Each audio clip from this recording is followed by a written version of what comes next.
वृषभ राशि वालों, एक नया अध्याय शुरू हो चुका है। अब होगा असली तांडव। तारीख नोट करके रख लीजिए। जी हाँ, अगर आप भी एक वृषभ राशि के जातक हैं, टोरस साइन के, तो आज का यह ज्योतिष का कार्यक्रम आप लोगों के लिए बड़ा ही महत्वपूर्ण और ख़ास कार्यक्रम साबित होगा। आज हम चर्चा करेंगे ग्रहों के सम्राट सूर्य के राशि परिवर्तन प्रभाव के बारे में।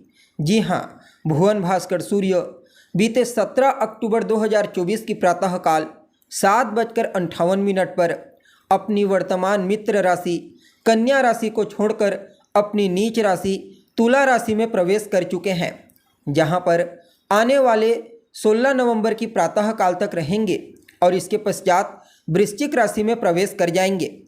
तो ऐसे में आप सभी वृषभ राशि के जातकों के लिए सूर्य का नीच राशि में गोचर करना क्या प्रभाव लेकर के आया है, किस प्रकार से सूर्य नीच राशि में गोचर करते हुए तांडव करेंगे, कहाँ कहाँ पर आपके लिए लाभ के अवसर खोलेंगे, तो कहाँ कहाँ पर आपको सावधानी बरतनी होगी।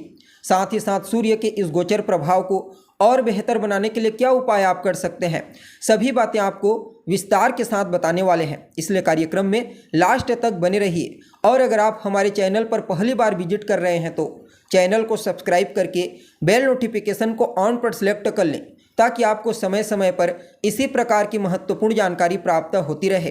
तो दोस्तों, सूर्य कौन है? सूर्य वैसे तो मूल रूप से जीवन ऊर्जा के कारक हैं।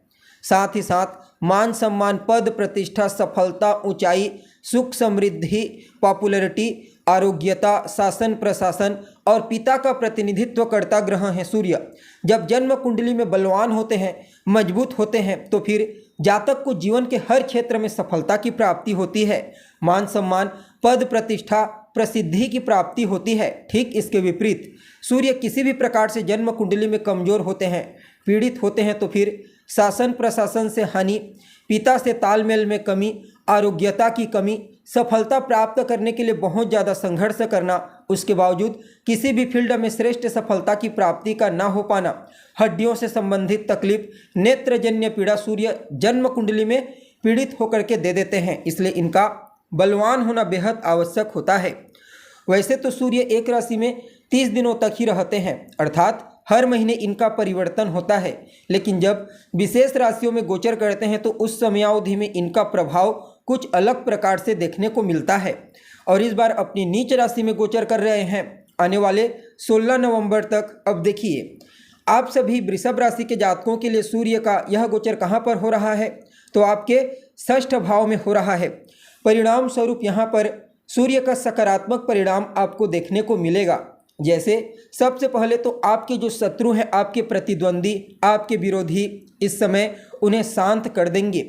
वह सभी लोग जो किसी भी प्रकार से कोई प्रतियोगिता, कंपटीशन से जुड़े हुए हैं, चाहे फिर विद्यार्थी हो या फिर कोई काम करने वाले, उन लोगों को सूर्य की कृपा से श्रेष्ठ सफलता की प्राप्ति होगी।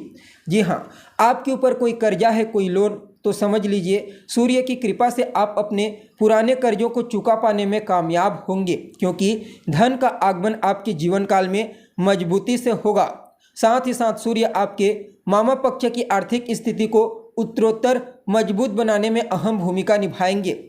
साथ ही साथ सूर्य का यह गोचर विशेष रूप से आपके कार्य क्षेत्र में आपके प्रदर्शन को बड़ा ही जबरदस्त बनाएगा। जी हाँ, कार्य क्षेत्र में आपके कार्य करने की क्वालिटी में निखार आएगा, जिससे आपके साथ काम करने वाले सहकर्मी वह तो प्रभावित होंगे ही होंगे, साथ ही साथ आपके बॉस, आपके सीनियर अधिकारी, उच्च अधिकारी भी आपसे प्रभावित होकर या तो आपके वेतन में वृद्धि की जा सकती है या फिर आपकी पदोन्नति की जा सकती है।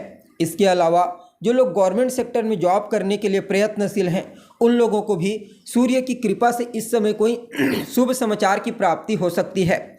जी हाँ, और सूर्य की जो सीधी दृष्टि जा रही है वह आपके 12वें घर पर जा रही है। परिणाम स्वरूप सूर्य कहीं ना कहीं आपके जीवन काल में कोर्ट कचहरी के चक्करों से आपको बाहर निकालने का कार्य करेंगे। तो वहीं दूसरी तरफ जो लोग विदेश जाने के लिए प्रयत्नशील हैं, चाहे किसी भी मुद्दे को लेकर के जाना चाहते हैं, पढ़ाई लिखाई करने के लिए, बिजनेस व्यापार करने के लिए, घूमने फिरने के लिए, उन सभी लोगों को विदेश जाने का मौका मिलेगा। निवेश के दृष्टिकोण से भी समय आपके फेवर में रहने वाला है। साथ ही साथ जो लोग कोर्ट कचहरी के क्षेत्र में कार्य करने के लिए प्रयत्नशील हैं, उन क्षेत्रों में उन्हें भी कोई शुभ समाचार की प्राप्ति इस समयावधि में देखने को मिलेगा। जी हाँ, साथ ही साथ सूर्य आपके लिए चतुर्थेश बनते हैं, यानी कि आपके चतुर्थ भाव के स्वामी और षष्ठ भाव से गोचर कर रहे हैं। तो यह आपके माता के स्वास्थ्य के दृष्टिकोण से प्रतिकूल कहा जा सकता है। जी हाँ, इसलिए इस गोचर काल के दरमियान आप अपनी माता के स्वास्थ्य का विशेष ख्याल रखिए। बाकी सामाजिक क्षेत्र में आपका दायरा बढ़ेगा, अर्थात समाज में आपके मान सम्मान, पद प्रतिष्ठा, आपकी प्रसिद्धि में विशेष रूप से वृद्धि होती हुई नजर आ रही है। आप कुछ सामाजिक कार्यों में इन्वॉल्व भी होंगे, जिससे आपका मान सम्मान बढ़ेगा। साथ ही साथ जो लोग राजनीति से जुड़े हुए हैं उनके लिए भी सूर्य की इस गोचर काल को किसी वरदान से कम नहीं कहा जा सकता। उन लोगों को इस समय जनता का पूरा सपोर्ट प्राप्त होगा। सिर्फ इतना ही नहीं, सूर्य इस समयावधि में आपके भाग्य का सहयोग आपको दिलाएंगे, और जब भाग्य का साथ आपको मिलने लगेगा तो इसमें कहीं कोई दो मत वाली बात नहीं। आपके जितने भी पेंडिंग पड़े हुए कार्य हैं वह सभी कार्य भी इस समय अपने आप ही पूरे होते हुए चले जाएंगे। वैसे तो एकदम ज़्यादा कनेक्शन नहीं होगा, लेकिन फिर भी कुछ हद तक धार्मिक क्रियाकलाप, स्पिरिचुअलिटी के क्षेत्र में आपकी रुचि इस समयावधि में देखने को मिलेगी। साथ ही साथ अपने बॉस, अपने पिता, अपने वरिष्ठ अधिकारियों का, उच्च अधिकारियों का सहयोग, स्नेह, आशीर्वाद सब कुछ आपको प्राप्त होगा। जी हाँ, यात्रा भी आपके लिए काफ़ी हद तक प्रॉफिटेबल रहेगी। यानी कि कुल मिलाकर के देखा जाए तो आप सभी वृषभ राशि के जातकों के लिए सूर्य का यह गोचर काल भले नीच राशि में गोचर कर रहे हैं, इसके बावजूद श्रेष्ठ परिणाम प्रदायक साबित होंगे। फिर भी इस गोचर काल को और बेहतर बनाने के लिए आप रोजाना आदित्य हृदय स्तोत्र का पाठ करना प्रारंभ कर दीजिए। पूरे 1 महीने तक कीजिए।